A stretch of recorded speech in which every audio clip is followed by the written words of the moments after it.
नमस्कार, मैं रजनी आर्य। आप देख रहे हैं आवाज जनादेश। सांसद खेल महाकुंभ सीजन 2 के तहत वीरवार को हमीरपुर विधानसभा क्षेत्र के युवाओं के लिए खेल प्रतियोगिता का शुभारंभ किया गया। शुभारंभ अवसर पर बतौर मुख्य अतिथि शहरी विकास, सहकारिता, विधि और संसदीय कार्य मंत्री सुरेश भारद्वाज ने शिरकत की। मुख्य अतिथि सुरेश भारद्वाज का साल, टोपी व खेल महाकुंभ की टी शर्ट देकर सम्मानित किया गया। शुभारंभ अवसर पर सांसद खेल महाकुंभ के संयोजक नरेंद्र अत्री, विधायक नरेंद्र ठाकुर, जिला भाजपा अध्यक्ष बलदेव शर्मा के अलावा नगर परिषद अध्यक्ष मनोज मिन्हास व पार्षद भी मौजूद रहे। शहरी विकास, सहकारिता, विधि और संसदीय कार्य मंत्री सुरेश भारद्वाज ने केंद्रीय मंत्री अनुराग ठाकुर के खेल महाकुंभ के प्रयासों की जमकर सराहना की और कहा कि इन प्रतियोगिताओं से युवाओं को प्रतिभा को निखारने के लिए मंच मिल रहा है। उन्होंने कहा कि इस तरह के खेल महाकुंभ का आयोजन प्रदेश के हर लोकसभा क्षेत्र में आयोजित किया जाना चाहिए।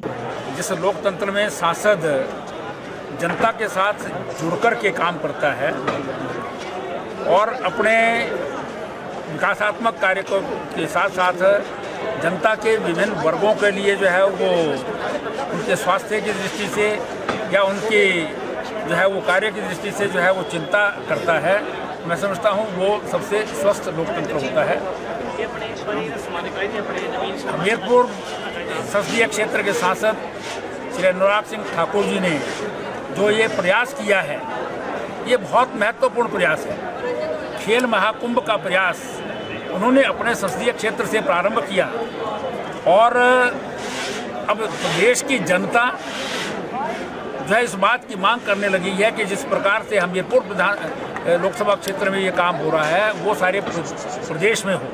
और हमारे प्रदेश के खेल मंत्री श्री राकेश पठानिया जी ने जो है इस बात की घोषणा भी की है कि इस प्रकार का प्रयास सारे हिमाचल प्रदेश में जो है वो आयोजित किया जाएगा। सुरेश भारद्वाज ने कहा कि 4 साल के जश्न पर कांग्रेस फिजूल में बयानबाजी कर रही है क्योंकि कांग्रेस का विकास कहीं नजर ही नहीं आता है। उन्होंने कहा कि कांग्रेस को हर वक्त लगता है कि कांग्रेस के समय में ही सब कुछ हुआ है। भारद्वाज ने कांग्रेस पर तंज कसते हुए कहा कि जिन्होंने कभी कोई विधानसभा क्षेत्र तक नहीं देखा है और प्रदेश के नेतृत्व करने की बात कर रहे हैं। देखिए, हिमाचल प्रदेश का जो कांग्रेस के नेता है उनको हिमाचल प्रदेश की जनता ने विरोध पक्ष में रहने का मैंडेट दे रखा है, इसलिए वो बयान जो है वो इसके अगर देंगे तो उसमें कोई अतिशयोक्ति नहीं होनी चाहिए क्योंकि उनको काम ही ये दिया गया है। बाकी तो उनको कोई चीज़ जो है वो दिखाई नहीं देती है। उन्होंने पट्टी ऐसी पहन रखी है कि उनको कोई विकास जो है दिखाई नहीं देता और अगर कोई विकास होता भी है तो उसको भी वो अपना जो है वो मोहर लगाने की कोशिश करते हैं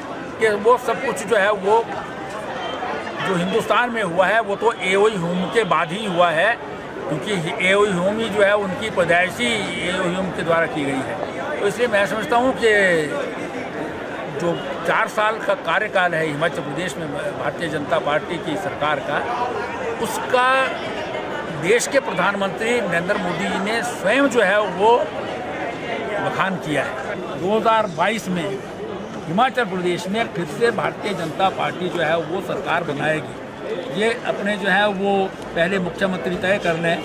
बहुत सारे लोग हैं अलग अलग जिन्होंने कभी कोई कंस्टिट्यूंसी देखी नहीं है, वो प्रदेश का नेतृत्व करने की बात कर रहे हैं। तो हमीरपुर से अश्विनी की रिपोर्ट।